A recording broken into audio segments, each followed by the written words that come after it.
அன்பிற்கினிய ஆசிரியர் சொந்தங்களே, உங்கள் அனைவருக்கும் வணக்கங்க. நம்ம நாட்டில் உள்ள ஒவ்வொரு ஆசிரியர்களும் தெரிஞ்சுக்க வேண்டிய ரொம்பவும் முக்கியமான டிஇடி எக்ஸாம் சம்மந்தமா நீங்க எல்லாம் தெரிஞ்சுக்க வேண்டிய முக்கியமான ஒரு கொஸ்டின், அது ஒரு அப்டேட் இருக்குங்க. வாங்க அந்த அப்டேட்டை பார்க்கலாம். அதாவது இன்னைக்கு வந்து பார்லிமெண்ட்ல ஸ்ரீ டுகாரண்ட் அப்படிங்கிற ஒரு எம்பி என்ன பண்ணியிருக்காங்க, கல்வித்துறை, அதாவது எம்ஹெச்ஆர்டியில் கல்வித்துறையில ஒரு முக்கியமான கொஸ்டின் ஒன்று கேட்டிருக்கிறாங்க. அந்த கொஸ்டின் என்னன்னு பார்த்தீங்கன்னா, impact of teacher eligibility test. தேசிய, அதாவது வந்து இந்த டெட் எக்ஸாமோட இம்பேக்ட் தேசிய அளவில் என்ன தெரியுமா? அதில் வந்து நீங்கள் ஏதாவது முடிவு எடுத்திருக்கீங்களா? அதுல இருந்து ஆசிரியர்கள் ரிலாக்ஸேஷன் சம்பந்தமா ஏதாவது முடிவு எடுத்திருக்கீங்களா? கர்நாடகாவிலேருந்து எவ்வளோ ஆசிரியர்கள் வந்து டெட்டு எழுதணும்னு உங்களுக்கு தெரியுமா? இந்திய அளவில் எத்தனை ஆசிரியர்கள் டெட் எழுதணும்னு உங்களுக்கு தெரியுமா? அவங்க 2009க்கு முன்னாடி வந்த ஆசிரியர்கள் வந்து டெட்ல பாதிக்கப்பட்டாங்கன்றது உங்களுக்கு தெரியுமா? அவங்களுக்கு சேவ் பண்றதுக்கு என்ன செஞ்சிருக்கீங்க அப்படின்னு சொல்லி நிறைய கேள்விகள் கேட்டிருக்காங்க. அது வந்து பாருங்க, இது எல்லாம் ஒரு கேள்வி. நான் இது எல்லாத்தையுமே தமிழ் படுத்தியிருக்கேன் உங்களுக்காக. இதை பாருங்க, இது வந்து கேள்வியோட ஒரு பகுதி. இது வந்து அதுக்கு அவங்க கொடுத்த ஆன்சருங்க. இந்த ஆன்சருக்கு பிறகு பாருங்க, இது ஆன்சர் கண்டினியூ ஆகுது. நான் எல்லாத்தையும் தமிழ் படுத்தியிருக்கேன் உங்களுக்கு. இங்க பாருங்க, அதாவது வந்து அது கேள்வி பாருங்க. இந்த ஏரியாவை பாருங்க. அதாவது ஆசிரியர் தகுதி கட்டாயமாக்கப்படுவதற்கு முன்பு நியமிக்கப்பட்ட கர்நாடகா உட்பட நாடு முழுவதும் உள்ள பணியில் இருக்கும் ஆசிரியர்கள் மீது அந்த தேர்வின் தாக்கத்தை மத்திய அரசு மதிப்பீடு செய்துள்ளதா? இது ஒரு கொஸ்டின். அடுத்தது பாருங்க, அவ்வாறாயின் கர்நாடகா உட்பட நாடு முழுவதும் உள்ள அத்தகைய ஆசிரியர்களின் எண்ணிக்கை எவ்வளவு அப்படின்னு கேட்டிருக்காங்க. அடுத்த கொஸ்டின், டிஇடி தேவை நடைமுறைக்கு வருவதற்கு முன்பு நியமிக்கப்பட்ட ஆசிரியர்களுக்கு பொருத்தமான நிவாரணம் வழங்குவதற்காக 2009 கல்வி உரிமை கட்டாய சட்டத்தில் சட்டம் 23ஆம் பிரிவில் திருத்த மத்திய அரசு உத்தேசித்துள்ளதா? முக்கியமான கேள்விங்க பாருங்க. அப்படியானால் அது விவரம் தருக அப்படின்னு கேட்டிருக்கிறாங்க. அடுத்தது, நிர்ணயிக்கப்பட்ட காலக்கெடுவுக்குள் அத்தகைய ஆசிரியர்கள் டிஇடி தேர்வில் வெற்றி பெற உதவுவதற்காக மத்திய அரசால் எடுக்கப்பட்ட முன்மொழியப்பட்ட நடவடிக்கைகள் என்னென்ன? இதுதாங்க அந்த கேள்வி. இப்ப இந்த கேள்விக்கு என்ன பதில் கொடுத்திருக்காங்கன்றத மட்டும் நம்ம பார்ப்போம். ஃபர்ஸ்ட் பாருங்க, அதுக்கான பதில் பாருங்க.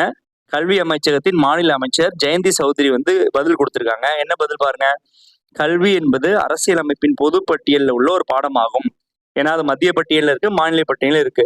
மேலும் ஆசிரியர்கள் ஆட்சேர்ப்பு, பணி நிபந்தனை விதிகள், பணி நியமனம் ஆகியவை அந்தந்த மாநில அரசுகள் மற்றும் யூனியன் பிரதேச நிர்வாகங்களின் நிர்வாக அதிகார வரம்பிற்குள் வருகின்றன. அதாவது வந்து அந்தந்த ஸ்டேட் அண்ட் யூடியோட நிர்வாக வரம்பிலே வருதா கல்வி. அதனால கட்டாய ஆசிரியர் தகுதி தேர்வு அறிமுகப்படுத்தப்பட்டதற்கு முன்பு நியமிக்கப்பட்ட, இது கர்நாடகா மாநிலத்தின் கேட்கப்பட்ட கேள்வி. அதாவது கர்நாடக மாநிலத்துக்கு முக்கியத்துவம் இருக்கு. கர்நாடக மாநிலத்தில் உள்ள பணியுள்ள ஆசிரியர்கள் எண்ணிக்கை தொடர்பான தரவுகள் அந்த மாநிலத்துல இருக்கும்.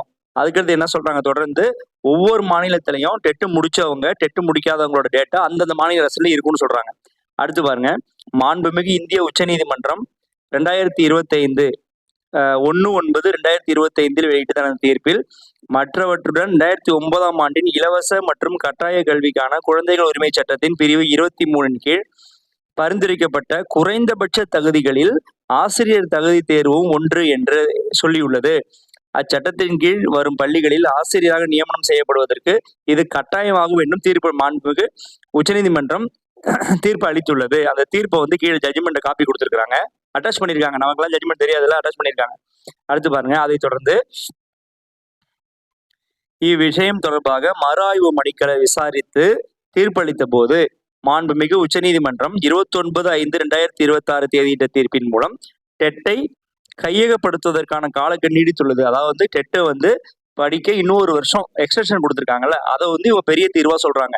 அதனால இன்னொரு வருஷம் தான் கொடுத்துருக்காங்களே அப்படின்னு சொல்றாங்க. அடுத்து பாருங்க, 31/8/2027 முதல் 31/8/2028 வரை தகுதி பெறுதல் மாண்புமிகு உச்சநீதிமன்றத்தின் 29/5/26 தேதியிட்ட தீர்ப்பை அதை நம்ம எடுத்துக்கிறதுக்கு அவங்களே லிங்க் கொடுத்துருக்காங்க.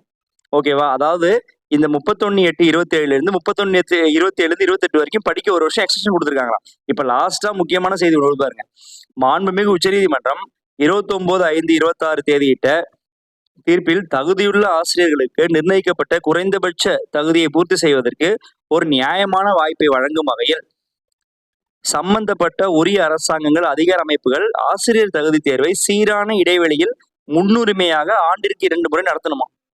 அவங்க என்ன சொல்றாங்கன்னு புரியுதா? டெட் எக்ஸாம் உங்களுக்கு வேணா நிறைய நடத்த சொல்றோம். வருஷத்துக்கு 2 கூட நடத்த சொல்றோம். ஆனா நீங்க எல்லாம் அதுல பாஸ் ஆயிக்கங்க அப்படின்னு சொல்றாங்க. எந்த இடத்துலயும் நாங்க விலக்கு கொடுக்க போறோம். 2009க்கு முன்னாடி அப்பாயின்மெண்ட் ஆன கல்வி உரிமை சட்டத்துக்கு முன்னாடியே அப்பாயின்மெண்ட் ஆன ஆசிரியர்களுக்கு நாங்க விலக்கு கொடுக்க போறோம். அவங்கள காப்பாத்த போறோம் அப்படின்னு சொல்லி ஒரு செய்தி சொல்லல. சோ அவங்களோட கணக்குலயே அது வரலங்க. அன்புள்ள ஆசிரியர் தோழமைகளே, நாம் எல்லோரும் ஒரு பிரஷரான கண்டிஷன்ல தான் இருக்கோம்.